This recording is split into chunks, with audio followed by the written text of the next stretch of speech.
folks, welcome to another Triple T Thursday. For those just joining us, that's Tools, Tips, and Talk, where we'll discuss info for the knife maker. In today's episode, we're going to talk all about sharpening. I'm teaming up with my buddy Brian at Housemade and Matt at DIY Europe, and we're going to solve your sharpening needs. If you've got a 2x72 grinder, like a Revolution or anything else on the market, and you're not using this for sharpening, why not? All you need is belts and a guide system to get the perfect edge. And that's why I've called this thing the Perfect Edge Sharpening Attachment. Brian at Housemade and Matt at DIY Europe are carrying these as of today. So you'll want to get one of these, and let me show you why. I used to use one of the rail systems like a Wicked Edge, and I've used some of the other ones like a TS Prof and things like that. Those are great. They will give you a really nice edge. The problem is you're spending a lot of money for those systems, and they do have their limitations. You can't do longer blades, and just the cost of upkeeping those, and most of all the time. They probably take at least 3 times longer than doing it with your 2x72. So let's talk about the sharpener a little bit. It's a dual arm system, so you can sharpen on top of the belt right here above the radius. Okay, you can sharpen on the platen if you wanted to. It's complete versatility. The bottom arm will let you swivel the whole thing. The top arm will just let you pivot this and change the angle. Of course, you can take the tool arm in and out for changing distance. Okay, so this gives you ultimate flexibility. If you want to sharpen here, you can just do this. I'm a big fan of sharpening on the top. I like to be able to see the edge as I'm sharpening, be able to see that burr as it's formed. This of course can be used with a misting system. You're going to point the misting system at the top. You want to keep your blade nice and cool. At Housemade, there'll be a kit that you can buy the misting system as well as the sharpening attachment and get the best of both worlds. So let me get a knife ready and I'll demo this thing for you. Just a couple other things about the attachment. The number one thing about this attachment is rigidity. It's made with 3/4 inch by 1.5 inch arms, and the bars are 5/8 inches. That's thicker than any other attachment on the market. And the reason is rigidity. I don't want this bar to move when I'm putting a knife on it. I've sharpened swords on this attachment. All you need to do is get a longer bar on both these. And what I do is take this bar, move it down to the bottom, and put a 36-inch bar on the top, and I've done katanas on this sharpening system before. So let's talk about what you're going to need to start sharpening. First off, of course, the rail system, but you're also going to need some holders to hold your knives. And the sharpening attachment actually comes with some parts that you can replace some kind of annoying parts in these holders. The screws that, the bolts that screw your knife in are actually come with these big thumb screws, which actually hit the belt. So not so good. So I actually include these hex head screws that have a much lower profile. And then there's some sticky rubberized tape that goes inside to make sure that your knives don't get scratched. So holders, and of course you're going to need a digital angle finder to get that perfect angle. And lastly, of course, you're going to need some different grits of belts to get that perfect sharpened edge. So let's put a knife into one of the holders and we'll start sharpening. So here's the knife we're going to be sharpening. This is actually a profile given to me by Brian when I visited his shop when we were testing out some of his new gear and just to do some sharpening on some of his new systems. So I figured I would finish this knife and send it to him just as a gift. So we're going to be using the small holder and just putting the knife in here. So what I'm going to do is I'm going to put this one on a little bit of an angle just so that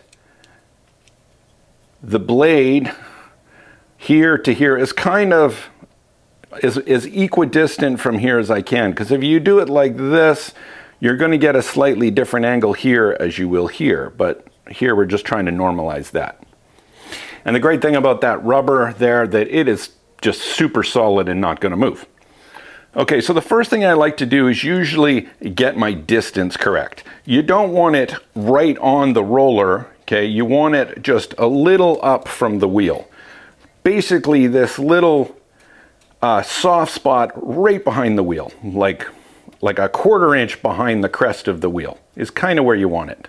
So I can play with this, but really I'm just going to push the attachment in until I get the distance that I want. Okay, that's actually right there. Right there is where I want it. So I'll tighten the arm back up. All right, so now let's get the angle that we want. So I'm going to take my digital angle finder, put it on here, and just zero it out.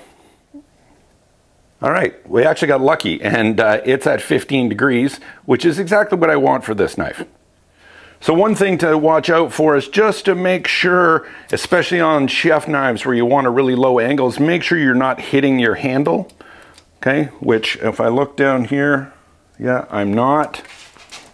Yeah, I'm not gonna hit the handle. And then I usually like to just do just a dry run here.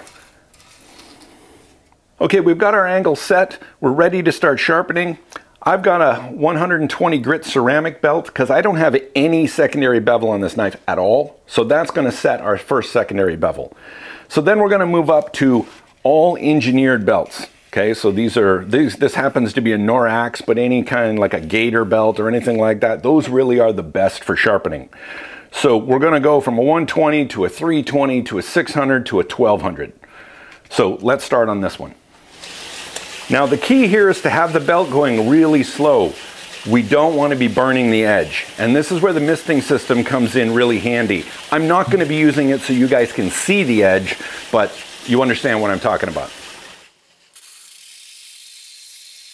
Here you can see I'm doing a combination of sliding across the rail and pivoting it to match the profile of the blade. I'm applying almost no pressure here. It's just the weight of the knife on the belt. You do want to keep track of how many passes you're doing on each side and make sure they're even. Eventually, you'll see a tiny burr show up on the edge of the blade. You want to make sure you have that burr on the full length of the edge. For a new knife with no secondary bevel, this is probably the longest grit you're going to spend. Half the time is going to be spent just forming that burr. Once I've got that burr formed, then I'm going to move up to the 320 grit Norax belt. You only need to do a couple of passes on each side and then move up to the next belt, all the way up to the 1200 grit belt. Okay, now we're going to go with the leather belt. This is going to be our stropping belt, and we're going to take off that burr that we formed, just with some white compound, and this one you're going to do really gently.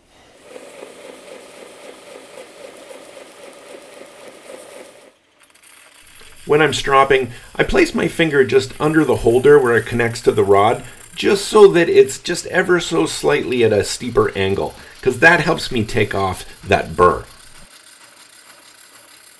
So let's see how we did. The first thing I always do is take it and just take it on my nail and just kind of rub it across, and that'll tell you if you missed any of the burr.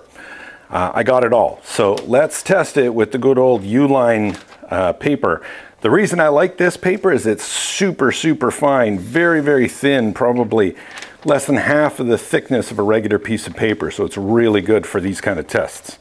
And what you're looking for is just test it from one edge of the blade to the other. We don't want to see any snags. Like butter. There's no resistance at all. This knife is sharp. Well, folks, it's as easy as that. You can come out with razor sharp knives in a fraction of the time you'd use on some of the other sharpening systems.